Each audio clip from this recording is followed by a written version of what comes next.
Praise Lord. प्रभूची स्तुती असो. आजच्या मनोनाकरिताचं वचन आहे स्तोत्र संहिता याचा 34वा अध्याय आणि याचं 14वं वचन, जे असं म्हणतं, वाईटाचा त्याग कर व बरे ते कर, शांती प्राप्तीर्थ प्रयत्न कर व तिचे अवलंबन कर.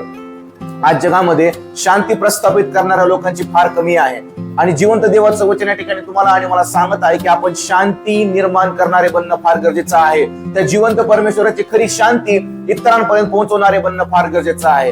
आज जगामध्ये एकमेकाच्या जीवनामध्ये गोंधळ, प्रश्न, अडचणी आणि अशांतता आणणाऱ्या लोकांची कमी नाही, एकमेकांचं वाईट करणाऱ्या लोकांची कमी नाही, परंतु देवाचं वचन या ठिकाणी तुम्हाला आणि मला सांगत आहे की आपण शांती प्रस्थापित करणारे, शांती निर्माण करणारे, जिवंत देवाची खरी शांती इतर लोकांपर्यंत पोहोचवणारी व्यक्ती आपल्या जीवनामध्ये बनणं फार गरजेचं आहे. म्हणून आजच्या दिवसामध्ये देवाची खरी शांती इतरांपर्यंत पोहोचवणारे बनूया, शांती प्रस्थापित करणारे बनूया. म्हणजे निश्चितच त्याद्वारे तुमचं आणि माझं जीवन आशीर्वादित झाल्याशिवाय राहणार नाही. देव बाप करो या वचनांद्वारे तुम्हाला आणि मला आशीर्वाद प्राप्त हो. आमेन.